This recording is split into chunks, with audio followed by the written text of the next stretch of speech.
Selling your art's never easy. It's tough to give up on something that you created from nothing. But here's how I calculate the price for my art when I do decide to sell it. I've found that setting an hourly rate for my time works best for me. My current rate is $100 an hour. Now, this may sound high compared to like minimum wage, but the time I spend on actually painting is only a fraction of the time I put into the art. There's research, thumbnails, layout, and just the time that it takes for concepts to form in your head. I'm trying to make my art available to everyone, despite their financial status. I just want to be paid a fair rate. That said, there's still some pieces that you want to sell less, meaning you like them a bit more, so you price them a little higher for sentimental reasons, maybe subconsciously hoping no one buys it. Pricing your art for sale is finding that sweet spot of a number low enough to make it attractive to art collectors and high enough to where you're willing to give one of your babies away. It's one part business, one part marketing, and one part emotion. The trick is balancing them. So try the hourly rate if that helps. But remember, this is your creation. Never feel pressured into selling your art if you're not ready. Do you know what visual tangents are and how to avoid them? Tangents happen when two objects, such as a line or a shape, touch but don't overlap. This is confusing to the eye, which draws the viewer's attention to the bad tangent, and that's not good if it's unintentional. Hold on, I need a pointer or something. Hey Lionel, can I borrow this for a sec? Yeah, this'll work. Okay, see how the shape of the helmet and the shape of the border touch each other? That's a bad tangent. It's confusing to the eye. This is much better, see? You can determine the shapes clearly now. Here's another bad tangent. The helmet and the side of the border are too close. See how this just doesn't feel right? Bad tangents can happen between your subjects too, see? Now there's definitive shapes and nice negative space between them as well. It's even more problematic with three subjects. Look for where one subject is touching another. Always try and make it obvious who's in front and who's behind. And you can even have bad tangents with a single subject, like this hand. It's right along the side of the face, but just angle it slightly and much better. So again, bad tangent, good tangent. So be aware of tangents. Use them to make your designs easier to read, because you never know who may be confused by a bad tangent. Poor old Snarf, that's who. When it comes to color, I usually like to figure things out while I'm painting. There's something exciting and spontaneous about it. But every once in a while, I'll be so happy with my line work that I don't want to mess it up. So I break out the color comps. I start off with some small thumbnails, just some basic shapes of the image. The first one is going with my gut. This is what I was going to do before I had second thoughts. A warm background with yellows and orange, and the main figure in cool colors, purples and blues. For the second one, I reversed it.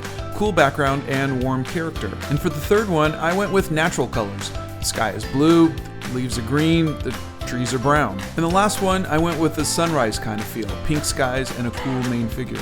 This took me maybe 5 minutes, and it really helps me experiment with color with no risk of ruining the line work of my painting. Color comps help you try bold new things with no consequences, and that's kind of cool. Of course, I went with my initial gut instincts, the warm yellows and oranges, and the cool main figure. But after doing my color comps, I was more confident in my color choices, and confidence makes you more relaxed. And being more relaxed when you paint means you're having fun.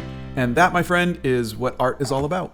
Today I'm going to talk about stealing like an artist. First, let's use this fantastic photo of Victoria Hofferson cosplaying as Siri. We're going to use Alphonse Mucha as the artist we'll be stealing from today. His Art Nouveau style should be fun to swipe from. Okay, first thing I like is this circle, so let's steal that. Now when artists say steal in this way, it's done with reverence. It's a compliment. Look at the flow of this hair. It's beautiful. We're not stealing Mucha's work. We're observing his brilliance, absorbing it, making it a part of our own style, and paying respect to him for inspiring us. Okay, let's look at some more background designs. See how these shapes are similar to this stencil that I have? I wonder if Mucha had similar ones back then. And speaking of stencils, I'll use this design instead of making my own leaves. In the center circle, I'll use these flowy tree designs. Simple shapes that won't overpower the subject in front. And for my color palette, how about these purples and teals? And for a little flourish on the border of the circle, I like this zigzag design. And that's how you steal like an artist. Copying, studying, absorbing the work of the artist you love. So go out there, find art that inspires you, and steal what you love about it. Make it yours so the next generation of artists can do the same.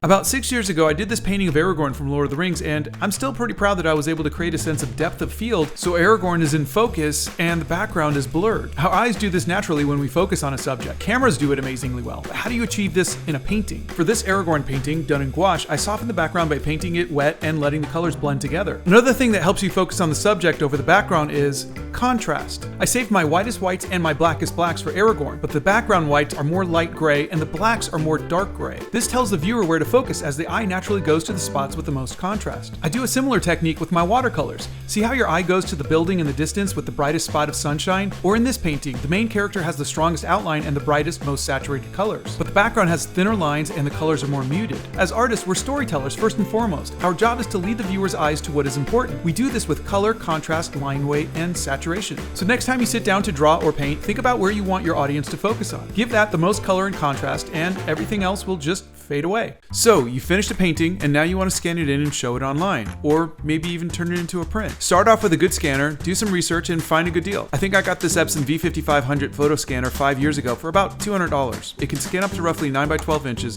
which is perfect for pretty much most of the stuff that I do, especially my smaller doodles. But sometimes I'll paint larger, so I'll scan the larger painting in pieces and then use photo merge in Photoshop to put them together. You just select the separate scans and Photoshop automatically combines them into one image. Once it's done, flatten the layers and you can color correct to match the original. I don't print out my own work, but I have them done at a place called printrunner.com. They're cheap and they do good work. Now, I'm a professional and I do need professional equipment, but I know not everyone, especially students, can afford a scanner or Photoshop. So if you have any free alternatives you'd like to suggest, please leave them in the comments.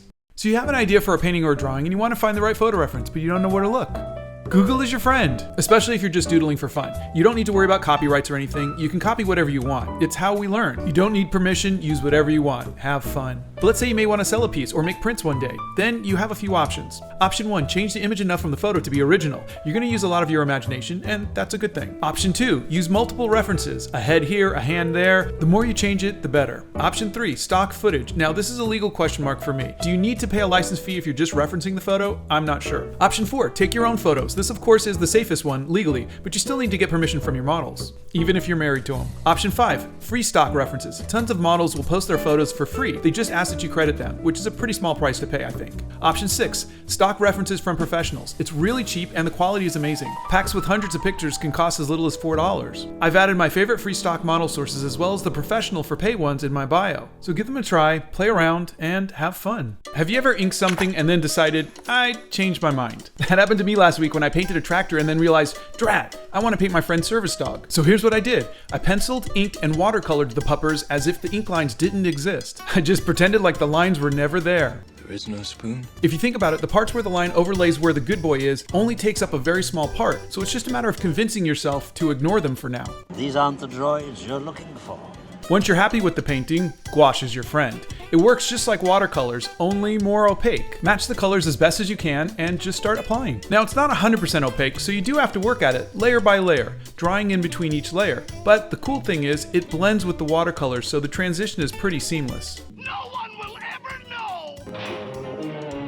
Making art isn't an exact science. It's more mood and feeling than anything. So when you change your mind, it's good to have the tools you need to make those adjustments, because mistakes happen, and that's okay. It's why we have gouache. Whenever I can, I try to draw freehand. It's good practice, and it helps your art to stay unique and not too photorealistic. But sometimes I really need to trace. It could be because the likeness is giving me trouble, or in the case of the 60 days of studying the masters, I just needed a shortcut to stay on schedule. There's several tools you can use to trace. My favorite is this mini TV projector that I got off of Amazon. It was really cheap and pretty small. I also got a nice adjustable stand for it so I could raise it and lower it to the size that I needed. It can connect to your phone with a push of a button.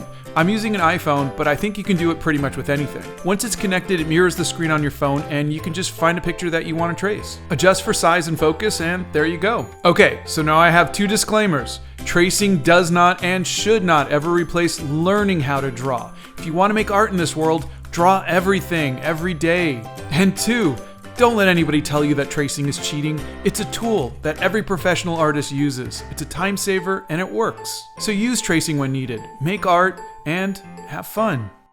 How does an artist add soul to their work? This was a question someone asked me on this morning's live, and I thought it was a really fun question. I think, and this is just my opinion of course, I think that there's an inverse relationship our art has with realism. The more we strive for realism, the less our art has soul. But the further we get from realism, the more our art has soul. Now, this isn't to say that realism isn't art or that it's soulless.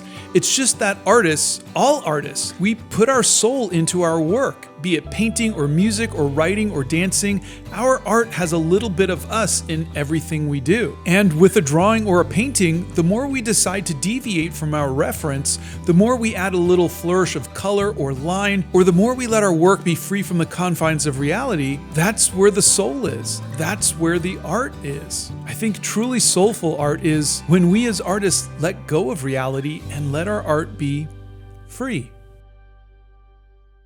So I started doodling in my sketchbook today while on a call, and I realized I really want this hair to be the center of attention. So I made the hair bigger and her face smaller. Then I thought, no, bigger. So I got a bigger pad of watercolor paper and made the hair huge. Still not big enough. Here's where I start doing thumbnails. Just little doodles to get the feel for shapes in negative space. I love negative space. What's negative space, you ask? It's the shapes made between the subject and the border. Now you can see I'm playing around with negative space here, as well as the length of her neck and the overall shape of the composition.